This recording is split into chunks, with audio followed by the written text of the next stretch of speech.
All right, well, welcome to Photo Tips. It's basically an old show with a new name. We're changing after the shot to Photo Tips, and hopefully that makes the video a little bit more recognizable. So that's what that's about. But basically, it's the same concept. So I want to start today with saturation. This is the waning days of fall when we're recording this video, and fall color. And the question is, how do you really bring out those fall colors in a sea of, what might not be fall colors? Let me show you this image on screen here.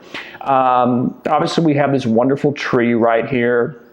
We've got the reds, we have the oranges, we have the yellows, but it is pretty sparse around the particular tree. In fact, I'll show you a video, and as it pans across, you can see that a lot of the fall color is gone, with the exception of this tree that we're going to focus on today. So, as you can see right here, it's a pretty decent picture. We have the color here, but around here, it's kind of a distraction. So I want to focus on that and really focus in on this tree and getting the color out a little bit more. So first thing I think I want to do is actually do some cropping because I'm seeing some elements I'm not too fond of here. Well, not say too fond of, but that are just not adding too much to the image. So I'm going to try and focus our attention a little bit more. And what you want to do is pay attention when you're cropping. And I don't want to crop out this tree too much right here because I think it adds a nice part to the composition. But over here, we can crop in a little bit. We're already losing part of that branch anyway, so I don't mind losing a little bit more. And we can crop in slightly here, but I don't want to do too much because then I'll lose some of that little stump that's right there. So let's say, about like so. Okay, so there we go. All right, now the temptation might begin to just increase the color, and that's something we're going to be doing, but hold on. I want to isolate this tree best I can and then bring the color up. It's going to create a much more dramatic effect when I do that. So let me go ahead and grab an adjustment brush, and I'm going to reset everything to 0. Because inevitably this is an Adobe Camera Raw, it just remembers what you last set. So I think what I'm going to do is decrease clarity, which is going to make it look a little bit more mushy, not quite as contrasty. I may slightly decrease the exposure, but I suspect that we won't be doing too much. Looks like my feather is decent there. That dotted line next to the solid line there, that just shows you where the filter is going to taper off, and I think we have a good amount there.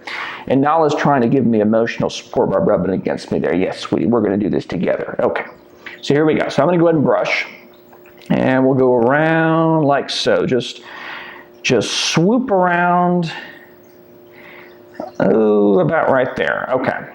In fact, I may grab a little bit up here as well. Okay, so let's see what we can do. Again, if I do too much, it's going to look crazy. So just make it ever so slightly subtle.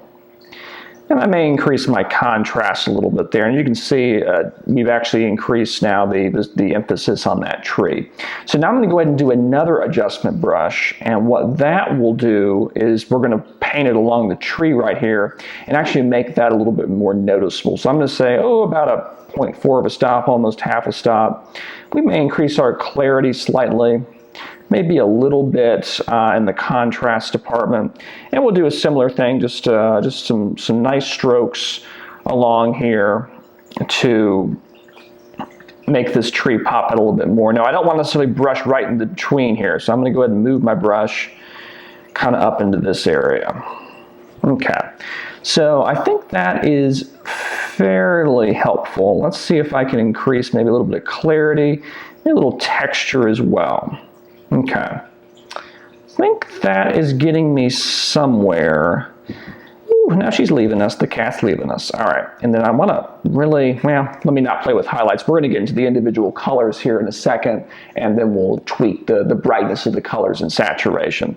One more thing I'm just noticing now, I want to change the color temperature of this outer brush a little bit to make it a little bit less of a bold color. I'm going to make it cooler, and that will again place more emphasis on the tree right here. Okay, all right, so let's stop there with our adjustment brushes, and let's go into our HSL Adjustments. That's the tab it's called, to be honest. Actually, it means Hue, Saturation, and Luminance. I was about to say I don't even know what that means, but I guess I do. It's right there. Okay, let's go into saturation to start with, and I'm just going to start taking my reds, my oranges, and my yellows up. Really liking the way that's starting to look. And again, the reason I'm not adjusting the saturation or the vibrance of the image as a whole is because I would also increase the blue saturation, the green, and those are some images, parts of the image that we're not really trying to emphasize. So that's why we're doing it like we are right there. Okay. And then let me go into Luminance, and I want to make those yellows a little bit brighter. And you can see as we do it, they're going to stick out a little bit more. One thing I'll alert you to, I'm going to go up here and turn this little arrow on. This tells me when the particular color or highlight is going into pure white. So as you can see, as I increase this, you're starting to get a little bit of blown out. Now, it's not terrible to have a little bit of white in your image. I wouldn't be too scared of that, but I may go in here and I think we adjusted some highlights in here. Maybe we didn't. I thought we did. I'm just going to go ahead and pull back a little bit, and we can see as we change the highlights, some of that red will start to disappear. I'm still going to leave a little bit in, but that's what I want to go ahead and do there. Okay, so we have that.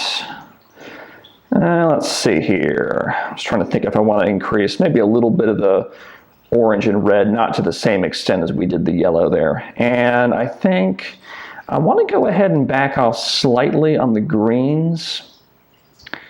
And, you know, with the blue, I may increase the blue a little bit just to make that a little bit lighter, a little bit less rich. Again, placing more emphasis on the tree right there. And let me take a look at this adjustment brush here where we did that little outer loop. I may decrease the saturation slightly, again, to place more emphasis on that particular area there. Okay. So I am starting to really like where this is going. Let's go ahead and bring this in to Photoshop. There we go. And I'm going to do a quick little 2-inch border there. As you can see, we really increased the saturation of the image and we've de-emphasized the rest of the image. So we really made that tree pop out. So let me go ahead. I'm going to save a copy of this, and we'll compare it to the original here. So let's go ahead, we'll call it after, and we're gonna save it in that folder.